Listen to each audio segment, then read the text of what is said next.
Okay, so actually there are two perspectives of curriculum. One is the traditional perspective, and then the other one is the progressivist view. Okay, so when we say the traditional points of view of curriculum, they view curriculum as just a syllabus, as just a course of study. So some of the theorists for the traditional view is Robert M. Hutchins, in which he viewed curriculum as permanent studies.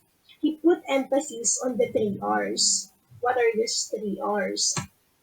Writing, arithmetic, and reading. So, for another definition of curriculum from Joseph Schwab, it is the sole source of curriculum. So,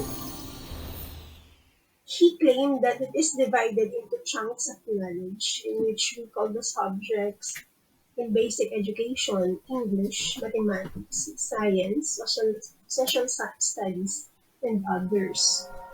So in college discipline, it may include humanities, sciences, languages, and many more. Okay. So again, to Phoenix, curriculum should consist entirely of knowledge, which comes from various disciplines. So according to Arthur Bester is an essentialist. So he believes that the mission of the school should be intellectual training. So when we say intellectual training, that put emphasis again on the knowledge part.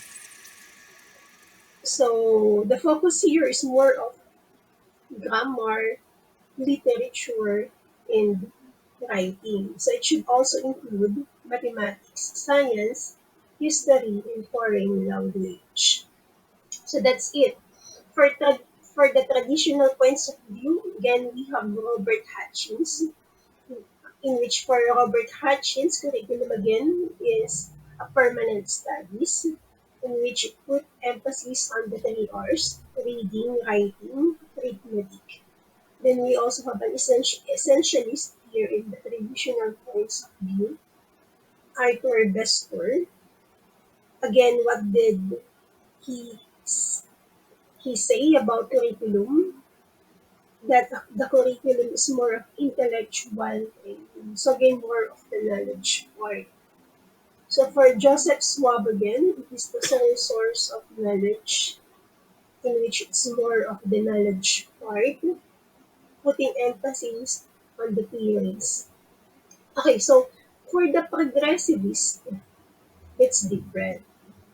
So it doesn't just view curriculum as just a syllabus, just the content of the course of study, but curriculum for the progressivist or for the progressive points of view, these are the total learning experiences of the individual. So this is anchored more on John Dewey's theory, in which it's more of learning by doing. So again, for in traditionalist, curriculum is just a course of study, the content of what the student should be learning. But in progressivist, curriculum have a deeper meaning, in which a curriculum should lead to the total transformation of the individuals. So therefore there should be this total learning experiences. So the learning experiences of the students should be meaningful. Okay? Because if it is meaningful, it will lead towards reflective thinking. And once the students will be able to reflect, then here comes the construction of the knowledge. So again, let's go back. If the students will be exposed, if the students will be provided with an environment in which learning will become meaningful, it will lead to a reflective thinking. Okay, once there is already this reflective thinking because of the experiences that they have, it will now be easy for them to remember the things that they should be learning.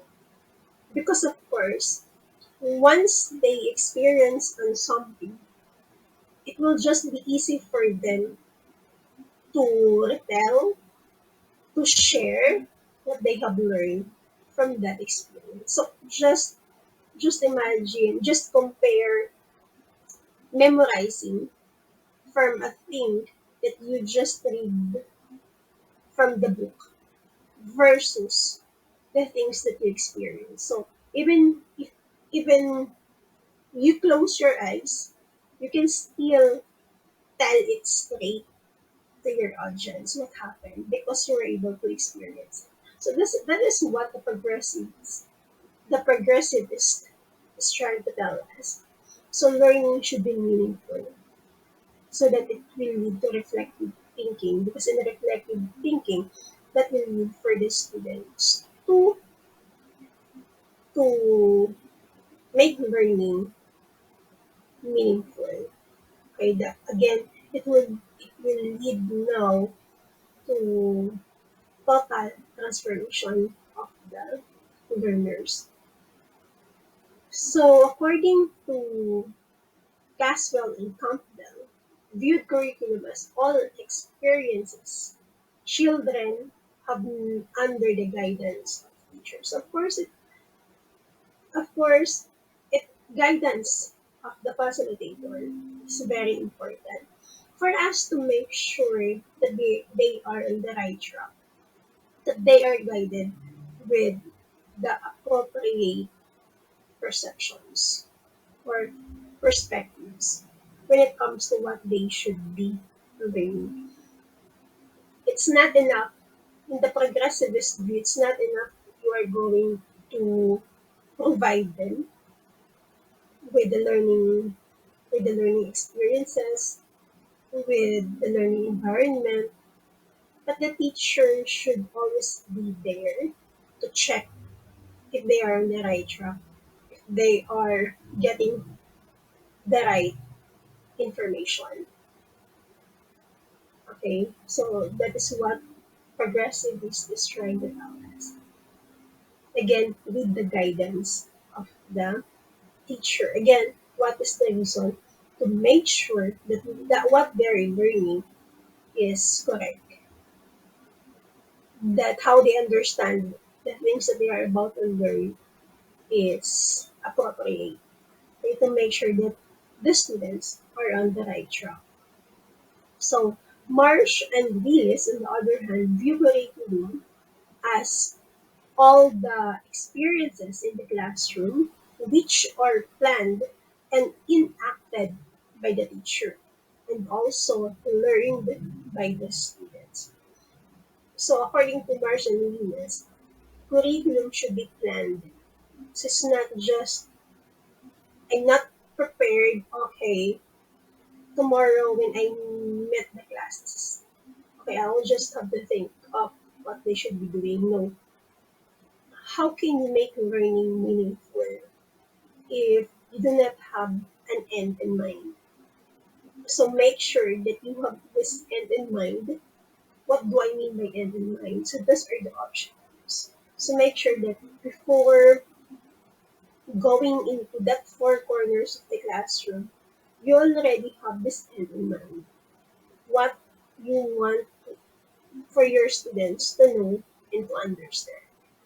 Okay, it should be well planned because, of course, we, the teachers, have this to tremendous power to influence. And this influence may be maybe to inspire students or to make their lives miserable. So very we have this tremendous power to influence. So make sure that everything is planned, that you have a purpose upon entering the learning station. Again, what's the reason?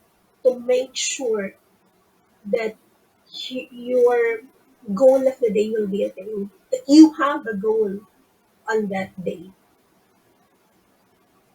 Because of course your main purpose why you are in the learning station is for the development of the students, for the total transformation of the students. And it's very difficult to do it. Okay, so how are you going to do that? Make sure that you are prepared. Okay, make sure that you have a plan of what to do on that day because you are molding youngsters. You are molding in college, you're molding pre-service teachers. So when we say pre-service teachers, these are the teachers these are the future teachers. So make sure that you should be providing them with the appropriate learning environment. You should make sure that you are prepared for you to be able to prepare these future teachers to become a good teachers that will also become a model teacher to their future students. Okay, so that is what Marcel Lewis is trying to tell us, that it should be well planned because we are molding students to become the better version of themselves. So that is the difference between the traditional points of view when it comes to curriculum, and then the progressivist points of view of curriculum. Because again, let's go back. When we speak of traditional, it's just simply a course of study, just simply the knowledge that the student should be learning.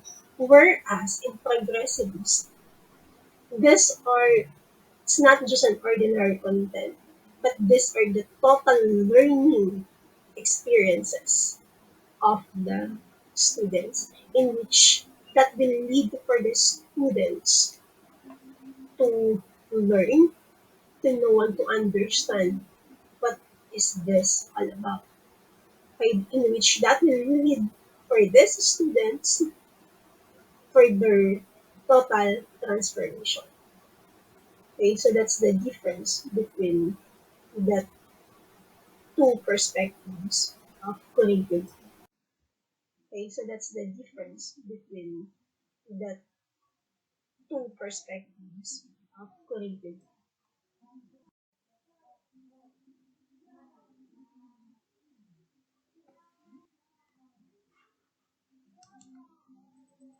Okay, so let's now have the elements, components of the curriculum. So there are four components.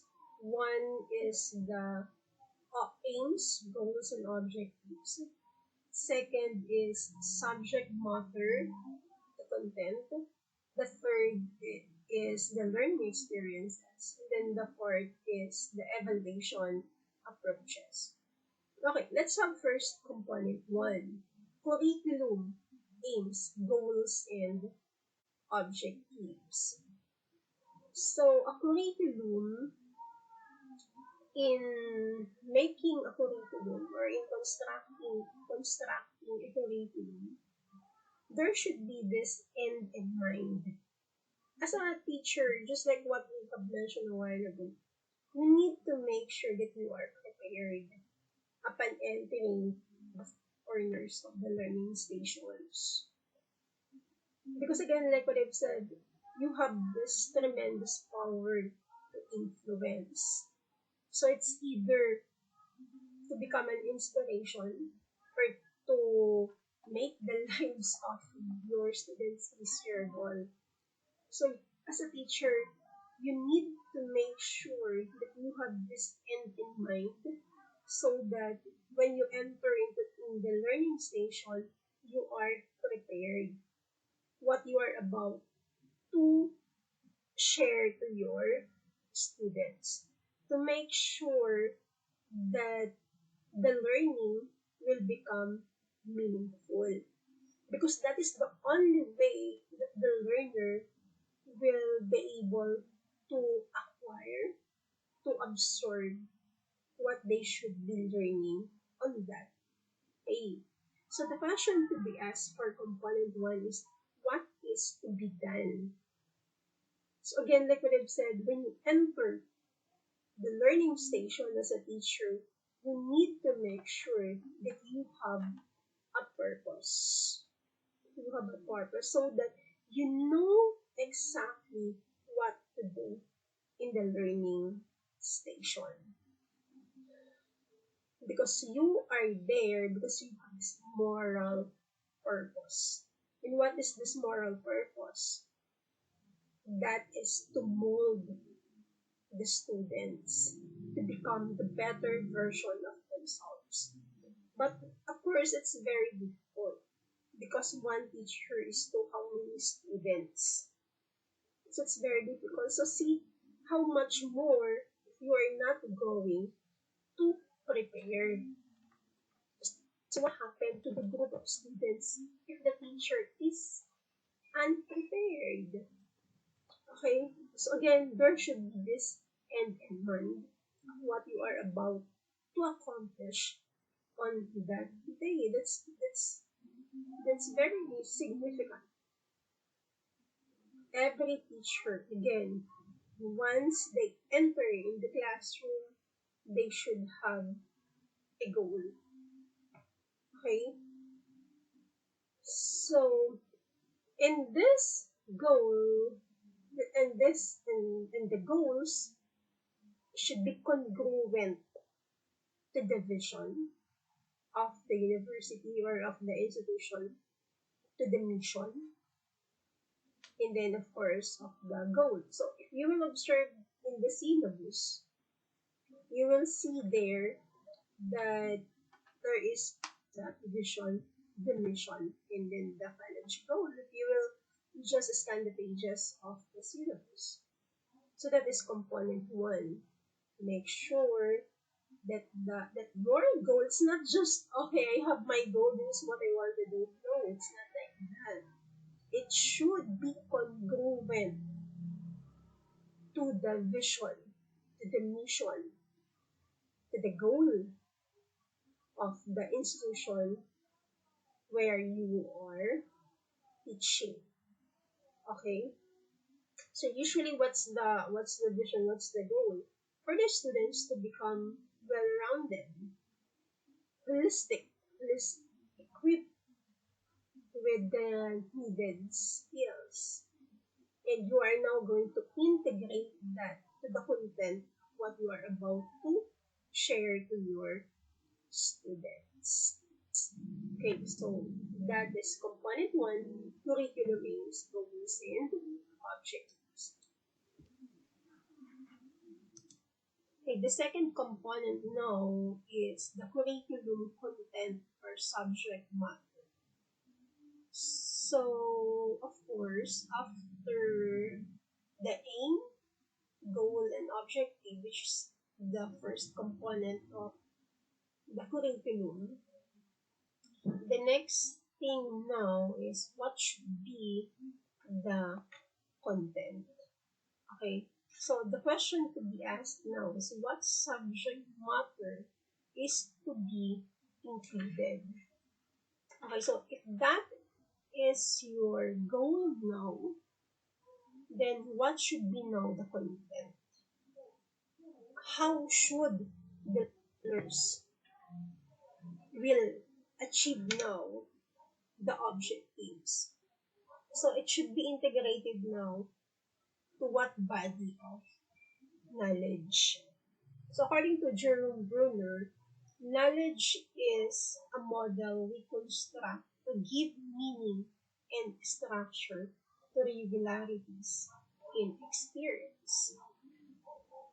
So again, here in component 2, content is more than simply information to be learned in school.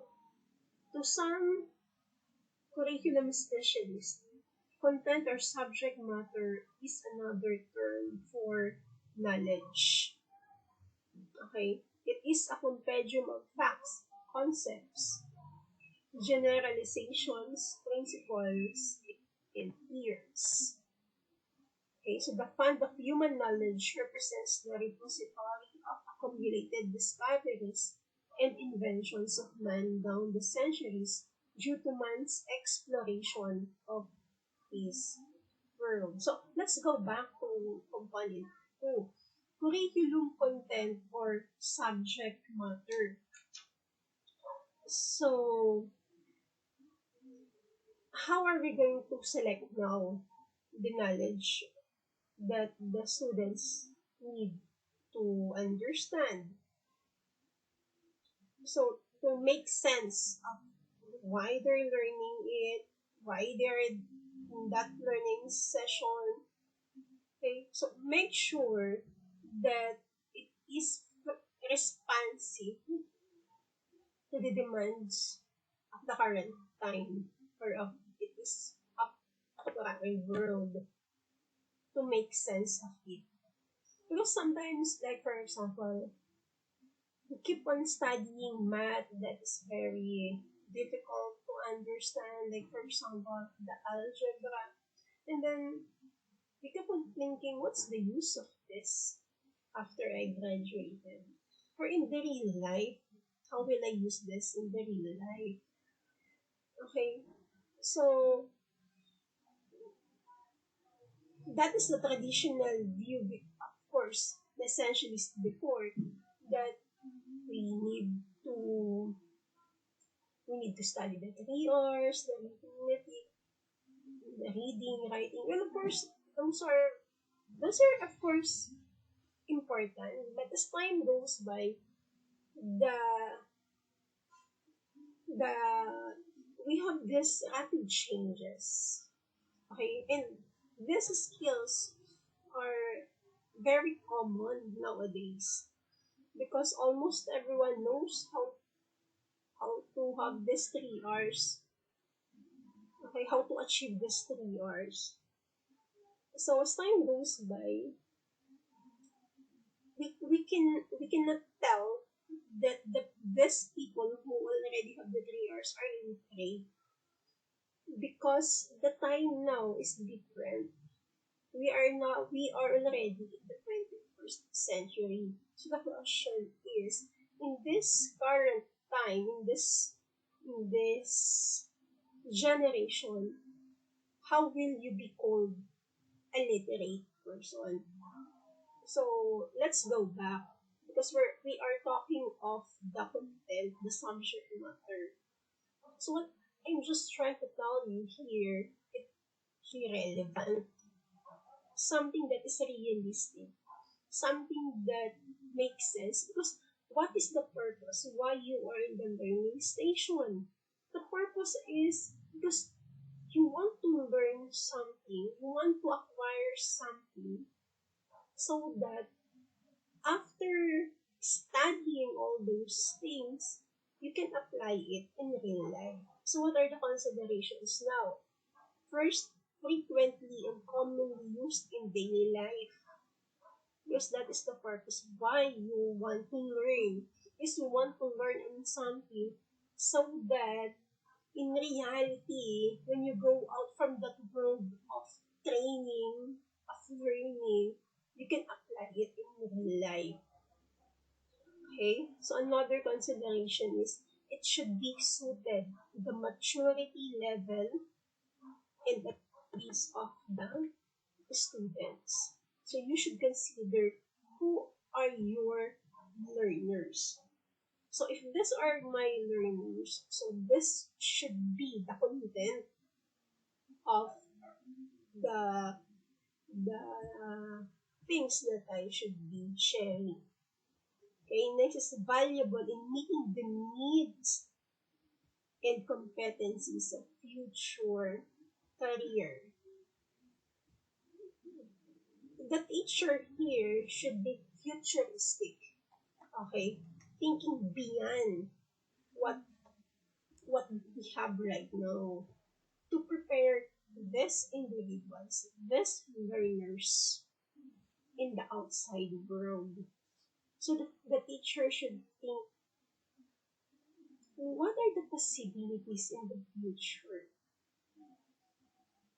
Teacher need really to have this in-depth thinking so that when the students will now be in the outside world, at least it's easy for them to adjust.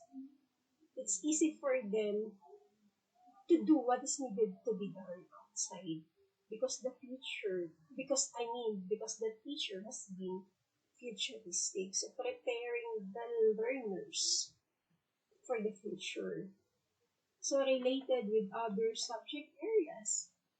Okay, so that should be, the teacher should integrate the, what the students should be learning to other areas because that would help the students to also become familiar in other fields. Okay? And then important in the transfer of learning. Okay. So that what is the sense if you cannot transfer?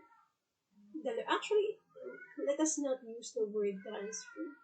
Let's just use the word the student should acquire the needed knowledge and skills. Okay, so that is component 3. Again, component 2. The question here in component 2, again, is what subject matter is to be included. Okay, so inaction of subject matter, since this is the very crucial stage, is why the question here is why this is the very crucial stage, because of course these are the body of knowledge that the students will be learning. So therefore we should be careful in crafting a curriculum. The question is this still relevant? Are the topics still, or the courses still relevant as of this moment? So there are a lot of things that we should consider. Okay. So again, what's the purpose? Why we have this body of knowledge? Why this being offered? Because these are needed. Okay, these are needed not just by the students but by the society. So therefore, these things that are needed by the society will be put in the school setting in order for the institution to integrate these needs in the curriculum so that the the school now can produce an output or graduates that will become helpful, that will contribute something in the society. So did you get the idea there that the curriculum is being constructed based on what is the need of the society? So that is the purpose. So therefore, the content, the curriculum content, the selection of the very crucial. So make sure that the content are responsive and relevant to the needs of the society. And of course,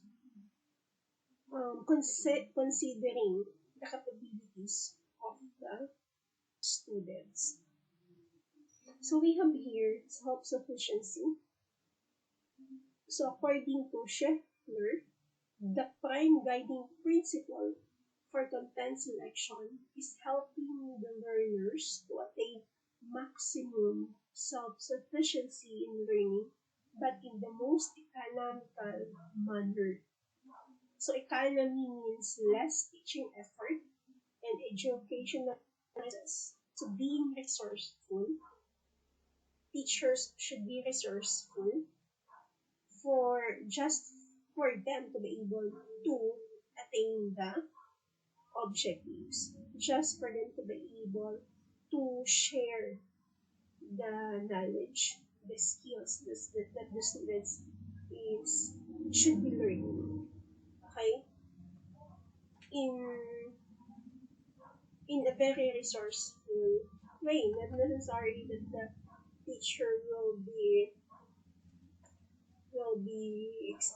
spending a lot just for the students to learn something. Of course, there are some other ways. So this is not the time that there is a need for the teachers to become creative. Okay, so it doesn't follow that we do not have those kind of materials, those kinds of things that we can reason out already that we cannot attain the objectives. Okay, so both the teachers and the students should be flexible when it comes to attaining the objectives. So, economy means again less teaching effort and educational resources, less learners' effort, but more on results and effective outcomes. So, the next it consider is the significance.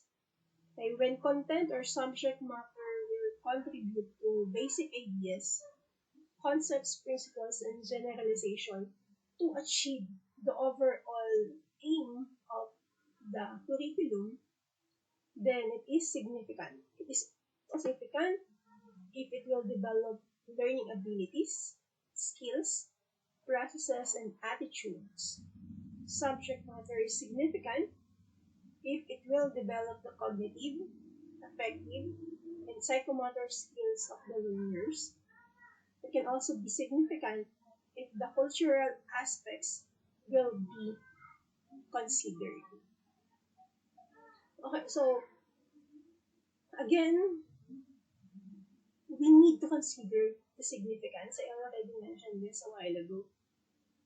So in selecting the content, make sure to answer the question, how significant is this particular course that you are going to include in the program? Okay, if the answer is yes, then you have to include it. Okay, if it is already sleep, then you need not to include it. So, of course, you need to answer no the question why there is a need to revise the curriculum. Okay, because of the fast changing world, there are a lot of changes that is happening. So the question there is this still significant nowadays? Again, just like what I've said, if the answer is no, then that means to say that you have now to revise the curriculum. You do not need to consider that particular course anymore because that course doesn't help at all anymore. Okay, so let us accept the fact that as time passes by, there are some things that we don't need anymore. and not because we're used to it. It doesn't follow that we have to hold on to it because it will just make our life difficult. So, like what I said, there are times in the 21st century we, it's just, of course, before you can be considered as literate if you have the 3 R's: reading, writing, arithmetic.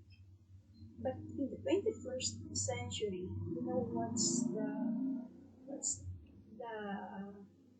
thing here that you would consider as literate? If you know how to learn new skills, unlearn what you used to know, and relearn, be able to relearn.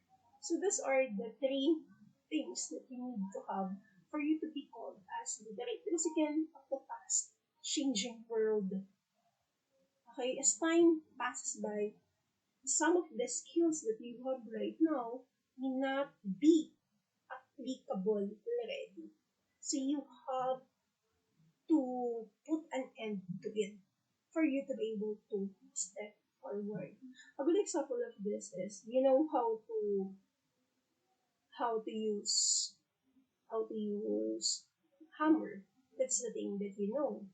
But nowadays, because of the fast changing world, because of the rapid technological changes, we do not have in other, especially in the progressive country, we do not have like this hammer because they already have the electric hammer.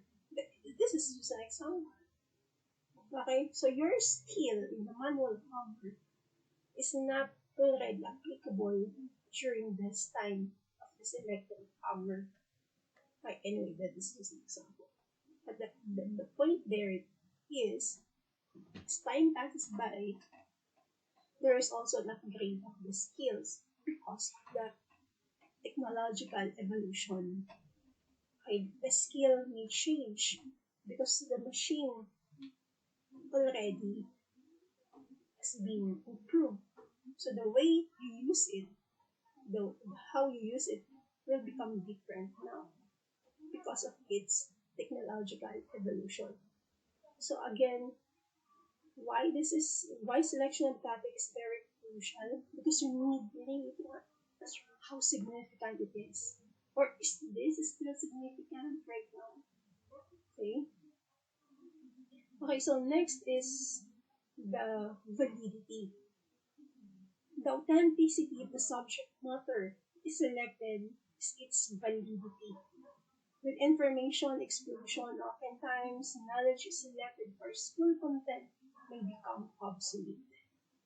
Okay, if that information becomes obsolete, then it's not valid anymore. There is no need to revise or to change.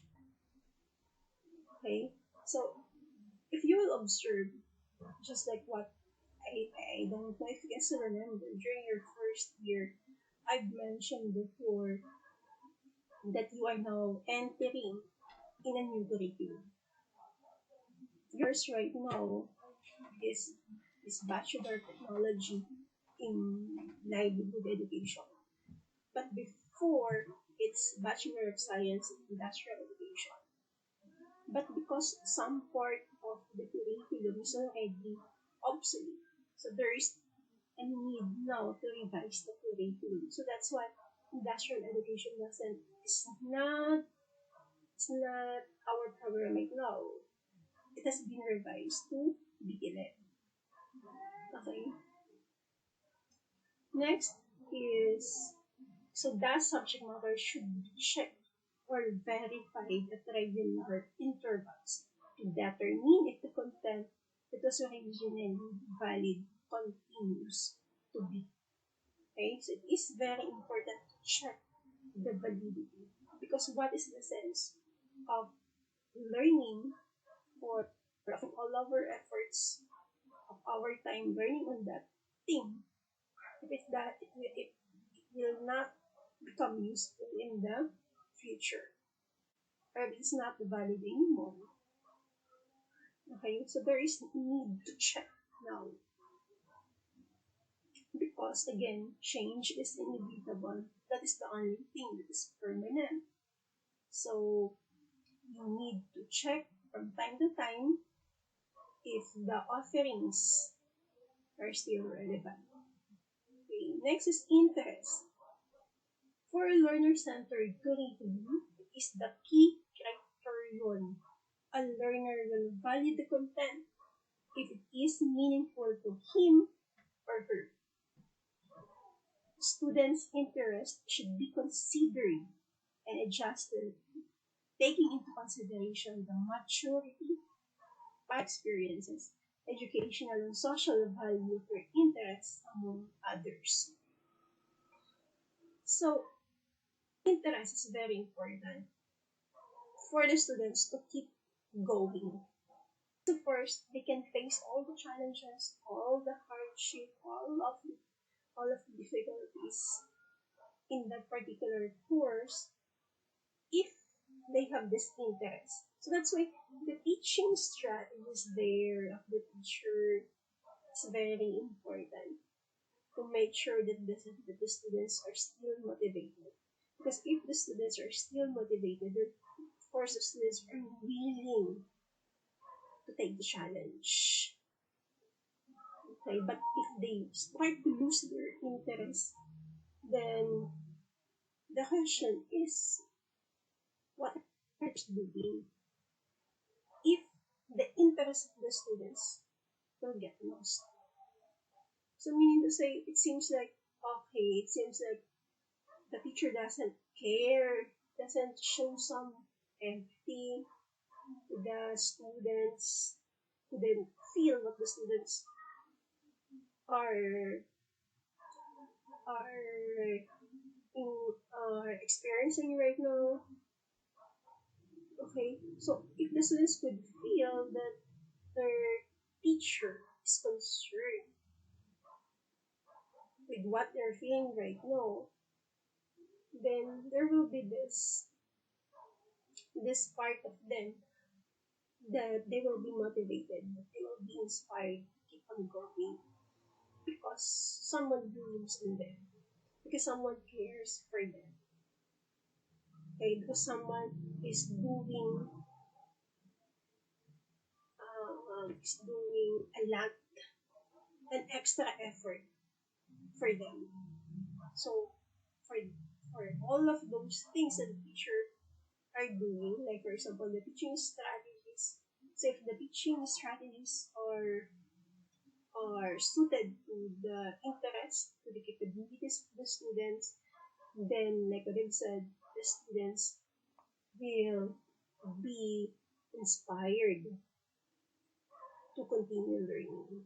Okay, so interest is very important because that is this energy to will keep the students to continue learning. Okay, so there, of course, there are different factors, and of course, the teachers are aware of this. Okay, the teacher have this passion. The teacher could really,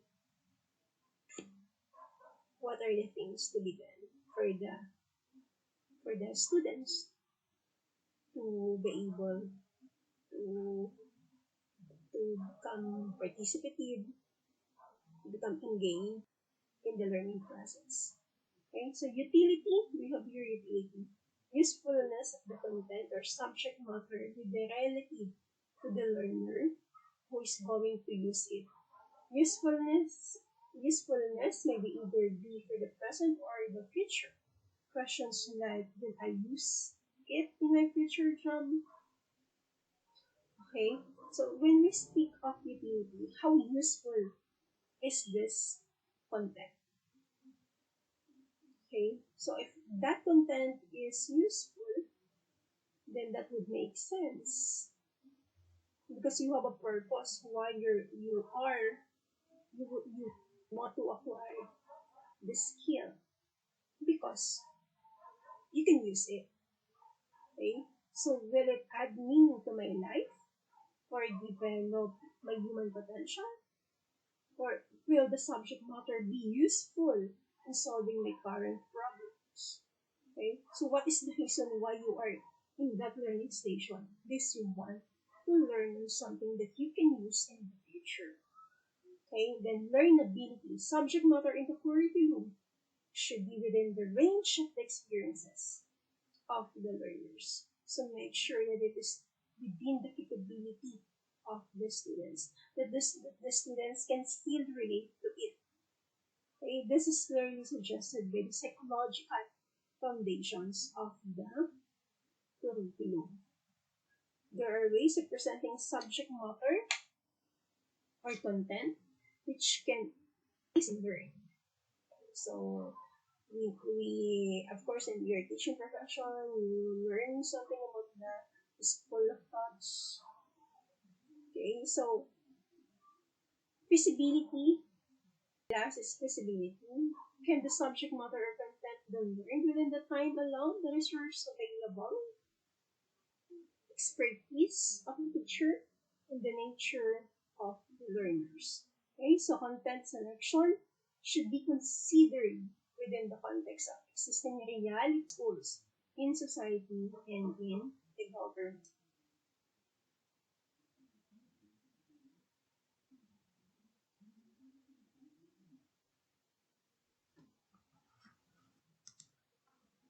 So the third component now is what that is now the learning, the third component. First, again, what's the first? What's the goal, objectives, aims? The second is the subject matter or the content. Now let's have the third component, which is the learning experience. So the question now here is what instructional styles, resources, and activities will be employed? Okay, so teaching strategies here is very important, okay, to make learning more engaging. Because of course, if learning is engaging, that means to say that the students will become active and interested. So if they will become active and interested, they are motivated to learn. And if they are motivated to learn, that would mean that the curriculum experience will become meaningful, okay? Because students are learning because they are interested to learn. So teachers need to make sure that the teaching strategies will catch the attention of the students. Okay, so teaching strategies now convert the curriculum to instruction. Both the teacher and the learner take actions to facilitate learning. Okay, so take note that's not what the teachers do that the learners learn, but it is what the learners do that they will learn. So again, it's of course it's really teacher factor because the role of the teacher is very significant. Because although we keep on saying that the role of the teacher is to provide learning experiences or to provide learning environment that is conducive for learning, of course the teacher who will should be giving a lot of activities for the students, but not totally that it's totally an activity oriented approach. No, the teacher should, of course, just like what we have mentioned a while ago, need to carefully plan everything to make sure that the learning experiences will become meaningful. Because again, let's go back to what I've said before. If it's meaningful, then the students will have this reflective thinking, and through that reflective thinking, that is the time that the students will construct how they understand things. And the role of the teacher is to make sure that how the students learn it's being supervised to make sure that the students are learning it appropriately, that they have this right perspective or perception of what they have to learn. Okay? So in that learning experiences, teaching strategies is very important. The teacher also need to make sure that she is there or he is there to monitor that the students are on the right track. Okay, so whatever methods the teacher utilizes to implement the curriculum, there will be guide for the selection and use. So let's have some of this. First is teaching methods are means to achieve the end. They are used to translate the objectives into action. So what teaching strategy for the teachers to be able to achieve the end. Okay? So through learning experiences, through the curriculum experiences, it will lead now for the teacher to be able to achieve the aim. So the question is, how will the teacher do it? So what are the technique, the strategies that he should be doing? So of course, make sure that everything, of course, is aligned to the goal. And another is there is no single best teaching method because of the diversity of the students. One size doesn't fit all. If you are handling once one course, but there are three sections, it doesn't follow that though you are handling one course, same course with the other sections, doesn't follow that the teaching strategy that you use in section A will be the result will just be the same to section B. Because of course these are from different sections. They have their own characteristics. So that is what I'm trying to tell you, that one size doesn't fits all. So it doesn't give you guarantee that you were successful in section A, that you will also become successful in section B by using the particular strategy. So its effectiveness will depend on the learning objectives, the learners and skills of the teacher. So that is why in the core competencies, if you will still remember, that one of the core competencies in TM is you have to do the needs analysis. So it's just the same in the curriculum. You need to know who are your audience, who are the learners, okay, for you to make sure that your strategy is appropriate in the level of thinking or in the capability of the students. Okay? So another is teaching methods should stimulate the learner desire to develop the cognitive, affective, psychomotor, social, and spiritual domain of the individual. Take note that everything should be aligned with the goals.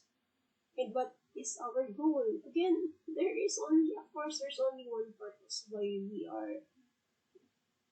there are teachers, why there are learners. That is for the self-development of the students.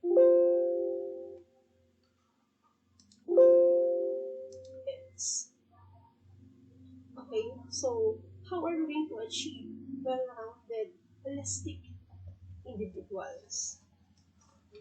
So, of course, to the teaching methodology that the teacher will use. So again, let's go back to what I just said a while ago. So there should be this teachers should diagnose the needs of the students to make sure that teaching strategy is suited to the learners. Next is in the choice of the teaching methods, learning styles of the students should be considered. Okay? In other words, every method should lead to the development of the learner outcomes in the three domains. So that's why when you do objectives, make sure that the three domains are present. What are these three domains? The cognitive, affective, and psychomotor.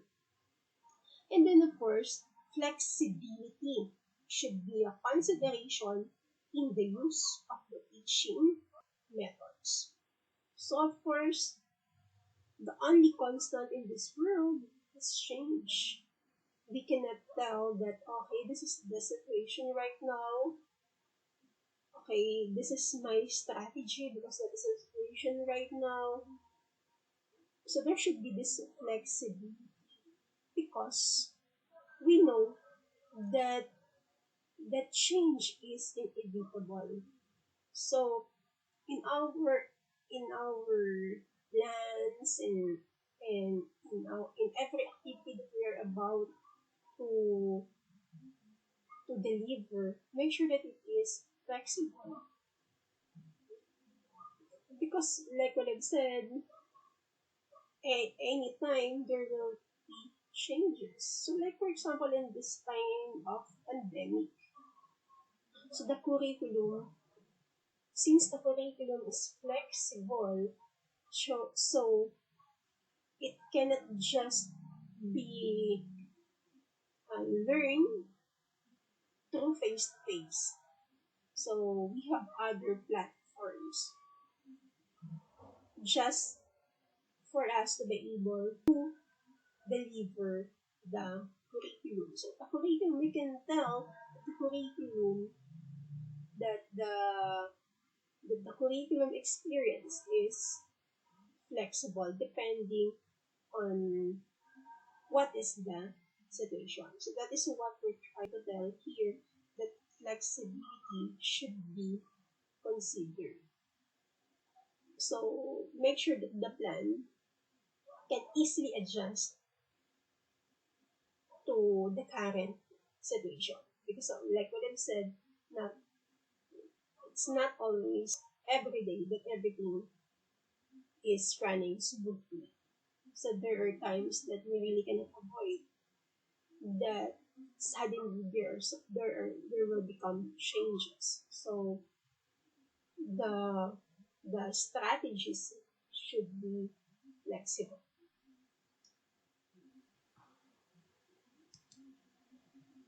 Okay, so the fourth component now is the evaluation. So the question to be asked here now is what methods and instruments will be used to assess the results of the curriculum. So if what we are what we are talking here is the curriculum itself, the program. So the question is how are we going now to know if the curriculum is successful? Usually what we do is to conduct a tracer study. Okay, so what is this tracer study? So we do a research through asking our graduates what are what is their job right now, okay, what is the impact of the curriculum to them, if the curriculum has been helpful for them to get a job, or if ever they already have the job, what is the impact of the curriculum if it contributed to what they are doing right now in the real world, their job. So that is the tracer study. So through tracer study, we can have a feedback from the graduates. How effective is the curriculum? Now, if we are just talking about the course, okay, so my example a while ago is the program itself. So that's why I made mention of tracer study to know what happened now to our graduates. Because in that way, we will know if the curriculum has been effective. Okay, they were able to land a job right away. That means to say that the curriculum is very relevant to the demands of the society. So that's a thumbs up that the curriculum is very effective. Right? Now, how about if what I'm just focusing here is the course? So how will I know if the course is effective? When I say course here, these are the subjects. Okay. So of course, the evaluation should be aligned to the content, of your curriculum. Of course, that is very important. Okay, so if the students were able to get high score in the evaluation, then that means to say that the teacher is effective in achieving the goal because the students were able to get high score. So that would also reflect now to the curriculum experiences of the students. So meaning to say the strategy of the teacher is suited to the students. So that's why the students were able to get high score. So maybe some of you would ask, Mom, sometimes the evaluation is something that is irrelevant. How did they say that it is irrelevant? Because the content of the evaluation is not all about it doesn't reflect the content of the course. So of course you will really not get, if that is the case, you will really not get an accurate result if your evaluation is not aligned to the objectives, to the learning content. Okay, so that is irrelevant. So in making evaluation, we need how can we have an accurate information if the evaluation is not aligned to the learning content. Okay, so there's a need to make sure that the evaluation is aligned.